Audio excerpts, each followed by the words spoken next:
On May 24, 1864, Wilson's Wharf sat like a stubborn thumb on the James River in Charles City County, Virginia. A flat, marshy stretch of land with thick woods and swampy terrain, it was strategically perfect for a Union supply depot. The wharf itself had been named after a local landowning family, and by 1864 it was transformed into a fortified Union outpost known as Fort Pocahontas, a name chosen to honor the region's Native American heritage and perhaps to confuse any Confederate cartographers. The depot was built under General Benjamin Butler's orders, with timber, earthworks, and sweat. It housed 1,100 troops, 2 10-pounder Parrott artillery pieces, and the USS Dawn, a gunboat anchored nearby like a floating cannon, with attitude. The fort was still under construction when the Confederates came calling, which made the stakes even higher. The 1st and 10th USCT were part of a bold experiment. Black men, many formerly enslaved, trained and armed to fight for the Union. These units were formed in 1863 after Lincoln's Emancipation Proclamation gave moral and political momentum to the idea of black enlistment. They were led by Gen. Edward A. Wild, a man who looked like he'd walked out of a Greek tragedy and into a Union uniform. Wild was a Boston-born physician-turned-soldier. He lost his left arm at South Mountain and gained a reputation for being fierce, eccentric, and unapologetically abolitionist. He married Louisa Bain, a woman as strong-willed as he was, and together they championed the cause of emancipation. Wild had fought at Antietam, South Mountain, and in North Carolina, where he led raids that freed hundreds of enslaved people. His weakness? He was impulsive, theatrical, and sometimes too bold for his own good. But on May 24th, boldness was exactly what was needed. Fitzhugh Lee, nephew of Robert E. Lee, was the kind of man who could charm a rattlesnake and then ride it into battle. Born into Virginia aristocracy, he was educated at West Point, where he graduated near the bottom of his class, and served in the U.S. Army before joining the Confederacy.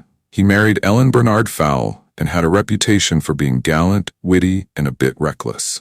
By 1864, Fitzhugh had fought in the Peninsula Campaign, Chancellorsville, and Gettysburg. He commanded 2,500 cavalrymen and had one goal at Wilson's Wharf: prove that black soldiers couldn't fight. It was a racist assumption wrapped in military arrogance. He would regret it. In early May 1864, Brigadier Gen. Edward A. Wild and his brigade of U.S. colored troops landed at Wilson's Wharf, a strategic bend in the James River, just 2 miles from Sherwood Forest, the plantation home of former U.S. President John Tyler. Yes, that John Tyler who had sided with the Confederacy. Awkward. Wild's mission? Build a fort, secure the Union's supply lines for Major Gen. Benjamin Butler's Bermuda Hundred campaign, and, if time allowed, rattle the very bones of the Confederacy. The fort they began constructing would be called Fort Pocahontas, and it was no slapdash affair. It stretched nearly 8 miles, anchored on one end by a bluff and on the other by Keenan Creek. With a deep ditch and an abatis, a spiky tangle of felled trees, it looked like something out of a medieval siege manual. Edward Wild was a one-armed abolitionist with the soul of a crusader and the temper of a thunderstorm. His brigade didn't just build forts. They freed slaves, recruited them into the army, and in one infamous case, whipped a plantation owner known for cruelty. The Richmond press lost its collective mind. Confederate President Jefferson Davis, under pressure from outraged planters and politicians, ordered his military advisor, Gen. Braxton Bragg, to deal with Wild. Bragg passed the job to Major Gen. Fitzhugh Lee, nephew of Robert E. Lee. Fitzhugh Lee rides in. Fitz-Lee gathered 2,500 cavalrymen, including the 5th South Carolina Cavalry, and 1 cannon.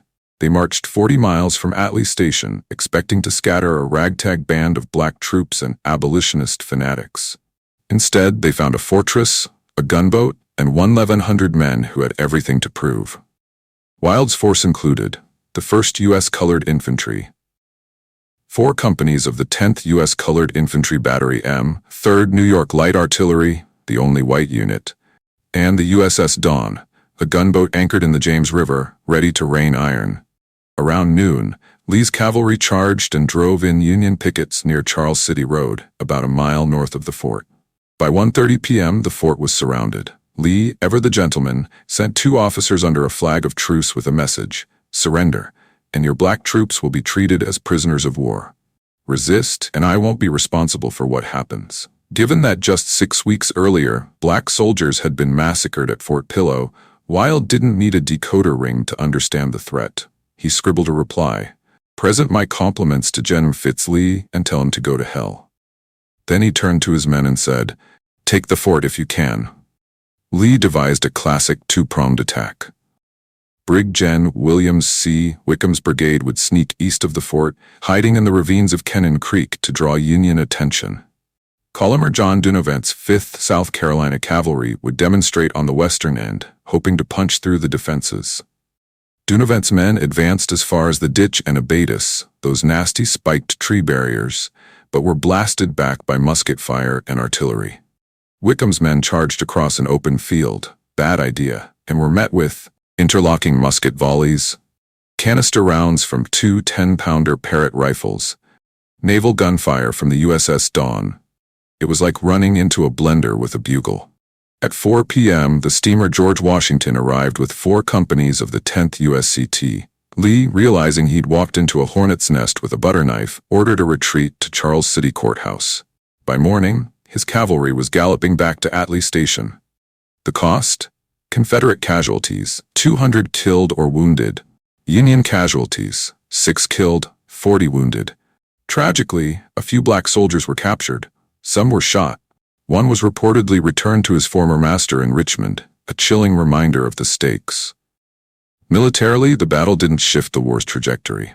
But politically, it was a cannon blast. This was the first significant combat between the Army of Northern Virginia and black troops, and the black troops won, defending a fort, repelling a larger force, and holding their ground. Southern newspapers tried damage control, claiming 6 gunboats and hordes of white troops were involved. Fitzhugh Lee's report minimized his own strength and losses. After all, you couldn't be Robert E. Lee's nephew and admit you got whipped by a bunch of abolitionist fanatics. But history remembers. And on that muddy field by the James River, freedom stood tall, rifles loaded, and said, "Come and take it."